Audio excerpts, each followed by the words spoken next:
अनेक दशकांपासून शेतकरी आणि शेतकऱ्यांच्या संघटनांकडून एक मागणी होती की शेतकऱ्याला दिवसा वीज देण्यात यावी, कारण की शेतकरी रात्री सिंचनासाठी गेला तर तो सकाळी जिवंत परत येईल का नाही याची शाश्वती नसते, कारण की त्याचा जीव कायम धोक्यामध्ये असतो। रात्री सिंचनासाठी गेलेला शेतकरी हा अनवाणी पायाने जातो, कारण की शेतामध्ये त्याला सिंचन म्हणजे बारी द्यावं लागते। त्यानंतर रात्री विंचू आहे, काटा आहे, त्यानंतर तुमचा साप आहे, वन्य प्राणी आहे, या सगळ्या गोष्टीच्या याच्यामध्ये तो आपला जीव संकटात टाकतो आणि एका दाण्याचे 1000 दाणे करण्यासाठी धडपडत असतो।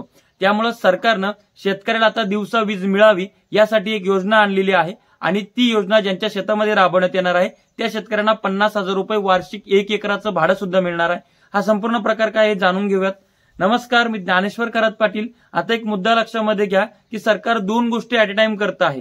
ते म्हणजे काय की जे आपण 3 फेजच्या लाईनवर जी कोळशापासून निर्माण होणारी लाईन आहे त्याच्यावर जी आपली वीज आहे ती वीज सरकार काढून घेते, त्या ठिकाणी सौरचा प्रकल्प टाकता आहे प्रत्येक गावखेड्यामध्ये। ती प्रोसेस सुरू झालेली आहे, म्हणजे गावखेड्यामध्ये काही सरकारच्या जमिनी त्यांनी घेतल्यात, ज्या ठिकाणी सरकारची जमीन खाली नाही त्या ठिकाणी शेतकऱ्यांच्या जमिनी घेतल्यात आणि ज्या शेतकऱ्यांच्या सौर कृषी पंपाच्या साठीचा वीज तयार करण्याचा जो प्रकल्प आहे त्या प्रकल्पासाठी ज्या शेतकऱ्याची जमीन अधिग्रहित केली त्या शेतकऱ्यांना वार्षिक एकरी 50,000 रुपये भाडं मिळणार आहे।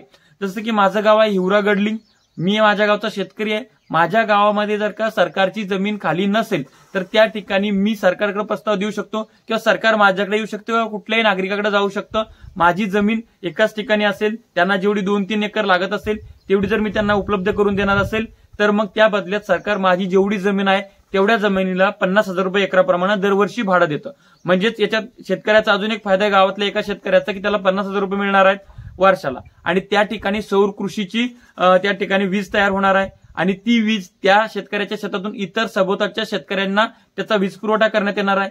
तो वीज पुरवठा करण्यात आल्यानंतर त्या सगळ्या शेतकऱ्यांना ती लाईन सौरवर असणार आहे, म्हणजे ती लाईन सकाळी ऊन पडल्यानंतर चालू होईल, संध्याकाळी दिवस मावळल्यानंतर बंद होईल। म्हणजे शेतकऱ्यांना रात्री त्यांच्या सिंचनासाठी शेतात जावं लागणार नाही, त्याचा जीव धोक्यात घालण्याची गरज त्याला नाही। अशा पद्धतीची ही मुख्यमंत्री सौर कृषी वाहिनी योजना आहे आणि या योजनेच्या माध्यमातून 2025 पर्यंत संपूर्ण फिटर हे सौर कृषीवर आणण्याचा सरकारचा, महायुती सरकारचा त्या ठिकाणी प्रयत्न आहे। आता तुम्ही म्हणाल सरकार फक्त घोषणा करते, परंतु यासाठीच्या सगळ्या प्रोसेस सुरू झालेल्या आहेत।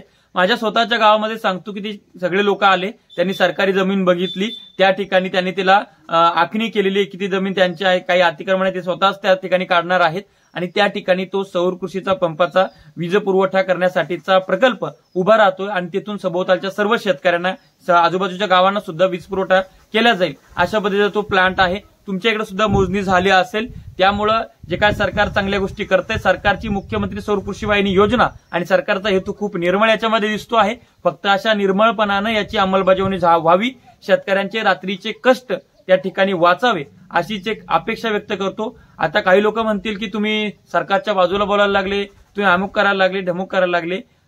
तर विषय असा असतो की मोठ्या प्रमाणात शेतकऱ्यांना मी काय आहे, माझी बाजू मी कशी मांडतो हे माहिती आहे। मी चांगल्याला चांगलं म्हणणारा आणि वाईटाला तोंडावर सुनावणारा एक कार्यकर्ता आहे, एक सामान्य माणूस आहे आणि सामान्य माणसामध्ये असामान्य ताकद असते, ती या व्यवस्थेनं दिलेली आहे। त्यामुळं महायुती जर काही चांगलं करत असेल तर ते मी सांगेल, महाविकास आघाडी काही चांगलं करत असेल ते मी सांगेल। त्यामुळं काही लोकांना असं वाटतं की महाविकास आघाडीचा मी अजेंडा चालवावा, काही लोकांची अशी इच्छा आहे की महायुतीचा चालवावा, परंतु मी चांगलं काय ते तुमच्यासमोर सांगण्याचा प्रयत्न त्या ठिकाणी वारंवार करणार आहे। व्हिडिओ कसा वाटलाय कमेंट्स करून सांगा। अशाच नवनवीन व्हिडिओसाठी चॅनल सबस्क्राईब करा, साईडला असलेलं बेल आयकॉन दाबा। हा व्हिडिओ फेसबुकच्या पेजला बघत असाल तर त्या ठिकाणी सुद्धा आपलं पेज फॉलो करा। तुर्तास थांबतो, आपली रजा घेतो, आपला ज्ञानेश्वर खरात पाटील। धन्यवाद।